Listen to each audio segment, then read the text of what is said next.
Hey everyone, Wasting Money here. Today I want to go over my top 8 Dragon Ball SH Figuarts of 2024. Reason being, instead of doing a top 10 list, I figure, with only 24 figures total for the year, I figure 8 is kind of a good number to get that basis for just, the actual top figures of the year. And I wanted to start out here. So we've been doing votes on you guys deciding the top Dragon Ball SH Figuart of 2024. So far, it is the Toyotaro Goku versus the San Diego Comic-Con Goku and Gohan, which are both really great figures. And I'll bring you, so you only see 7 figures here. Reason being that San Diego Comic-Con Goku and Gohan is actually in my top 8 figures. I just happened to pre-order it off Premium Bandai. I should have just bought it. And this will just kind of be a quicker video today before the new year. So happy New Year's Eve, everyone. Hope you guys can enjoy this and then watch the ball drop tonight or whatever you're doing for New Year's Eve. Hope you have a great one. And let's get into 2025 on a good note here. I'm really looking forward to all the Dragon Ball SH Figuarts that will be released. And maybe in a future video, I'll kind of do just my top finds and picks overall of the Dragon Ball SH Figuarts line, because I grew my collection from about 13 or 15 figures, kind of the end of December timeframe, to almost 75 Dragon Ball SH Figuarts and third-party figures. So kind of maybe wanted to do just like a top 10 of all the Dragon Ball figures that I got in 2024 as well. But yeah, let's get into it, starting with my number 8 pick. So this will be like the least favorite out of the 8. And then we'll just go up the line here. I only got the Daima Vegeta as of now, but I recently got the Daima Goku and then the Dragon Ball Daima Piccolo as well in the mail. I haven't had time to review them yet, but I hear the Goku is really good, as well as the Piccolo. But I think we definitely got some good representation this year of just all the different stuff. But I wanted to include this Dragon Ball Daima figure just because I had a lot of fun posing this guy. When I did the review, the episode of the first time Vegeta fought just came out, so I kind of did some poses with that. Go check out that review. It was a lot of fun, but I know a lot of people don't really care for Dragon Ball Daima, but I mean, you should definitely pick it up. I just had a lot of fun with this character, and I mean, it was so small. I mean, you can kind of see him compared to the other Vegeta, and just how small these figures actually are. And I was like pleasantly surprised with the articulation and everything that they were able to put in there. The cross arms work really well on this figure.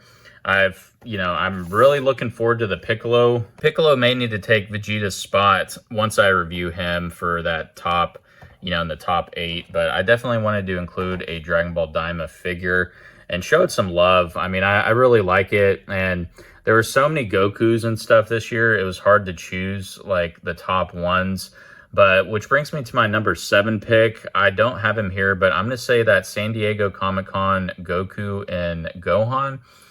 Mainly because, it is kind of just a 2.0 Goku, but I love the faceplates on it. Definitely reminds me of like early Dragon Ball Z Goku.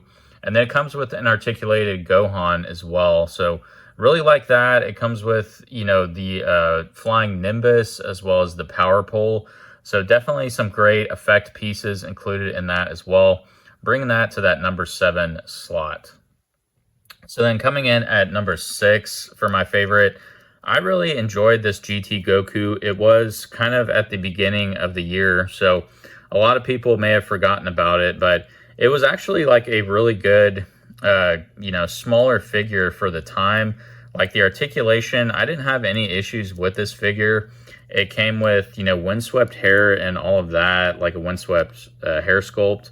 And it didn't come with the tail, unfortunately. I mean, I definitely would have put it higher on the list if it didn't come with all the DLC, like the Super Saiyan head and everything. But the fact that they are making DLC and stuff for it, and they have some awesome like third-party stuff as well, just kind of makes this figure really unique. And then showing some Dragon Ball GT love as well, as Daima this year. I think they did really good with a lot of the GT stuff. which we'll get to later. And then, so coming in at the number 5 slot, I mean, I really thought that this was going to be figure of the year. When I did my review, you know, I was super hyped for it. Gohan, especially, you know, like Team Gohan is my guy. I was really excited for this figure. You know, it was like a 3.0 Team Super Saiyan Gohan, right? And the first, like, soft goods that they had in the Dragon Ball Z line, but it just really didn't hit the mark. You can see there, I actually glued his leg down because I had the quality control issues of his legs. This leg is probably about to break too, but I just posed him so much, and the pegs and everything are so like small, and just didn't really work well with the design on this figure. You really have to like use some shock oil or something to lube him up before posing him and everything, which I did not. So my leg ended up breaking. I found like a new one a while ago back at Barnes & Noble. It's still sealed, so I haven't opened him yet. I'm kind of waiting to see if they do a reissue addressing the quality control issue, and then I'll probably just keep this one sealed to get signed later. But yeah, I have a good plan for this one. I'm going to do a custom courtesy of DBZ Figure Addict. He did a really nice like Broly movie custom of this guy, but he just looks so good. I mean, I still wanted to put him in the top 8 because I love Gohan, and even despite the quality control issues, it's really a great figure. You just kind of have to, you know, like make sure you oil up his beforehand, because as you can see, I mean, mine's already getting over here loose. So I just kind of keep him as a statue, but he's still up there on the list for me. So getting into my number 4 pick, it's the 24,000 power level Vegeta from the Namek saga.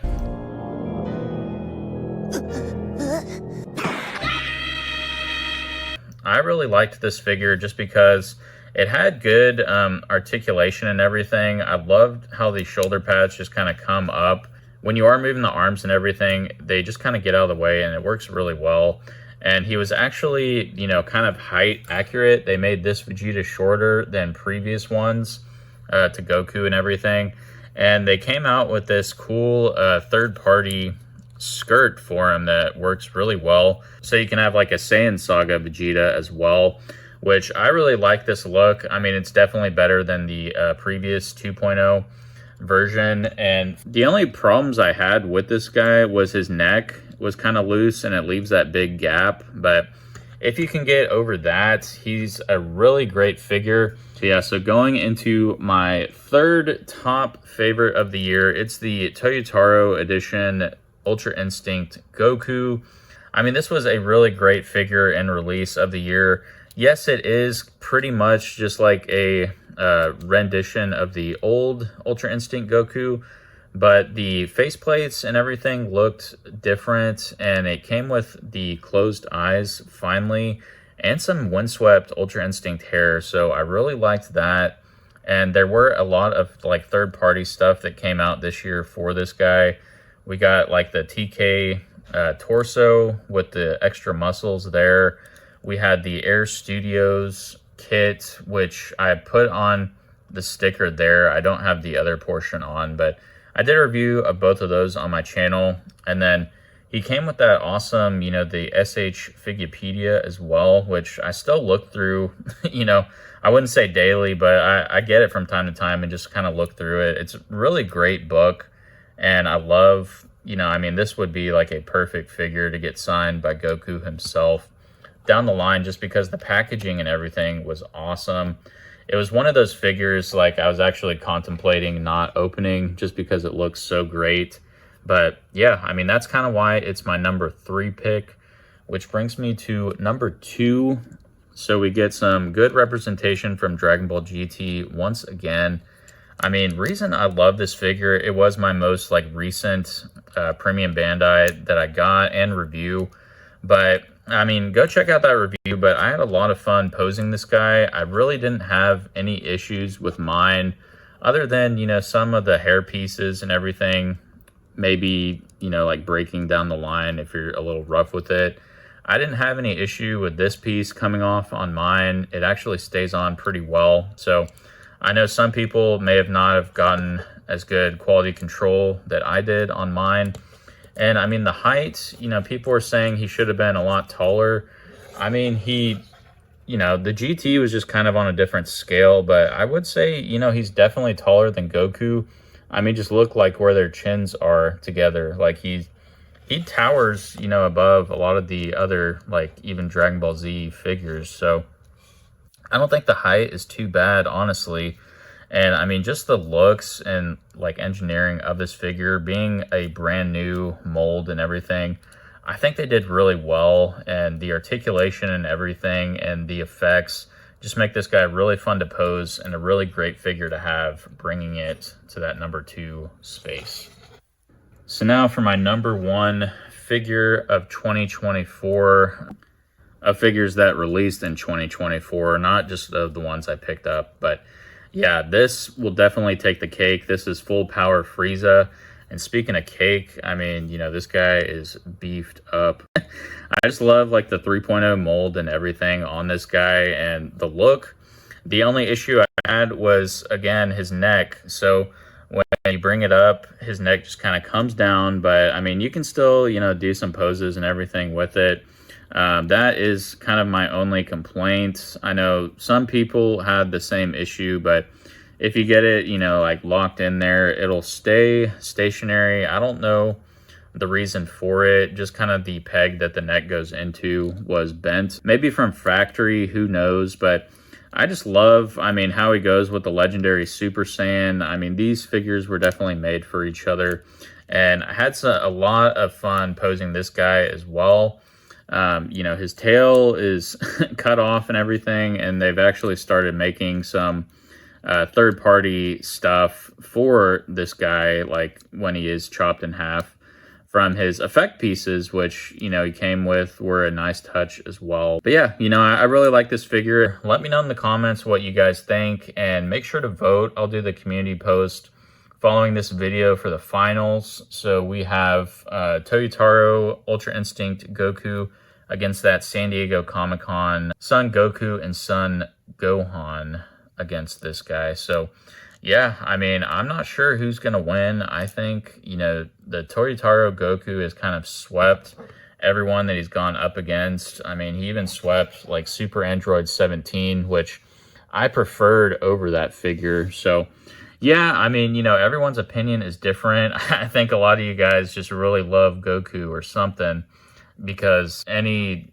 you know, thing that Goku has been in, he's kind of swept that. But yeah, let me know in the comments, how'd you like this top 8? Should I do like a top 10 of just all Dragon Ball figures that I got in 2024? Because I did get quite a bit. So yeah, you know, you'll probably see maybe 1 or 2 of these in here, but I definitely have some other figures that I like even more than these from previous years. So yeah, stay tuned in a future video for that. We have a lot of good things planned for 2025. But until then, I'll see you next time. Peace.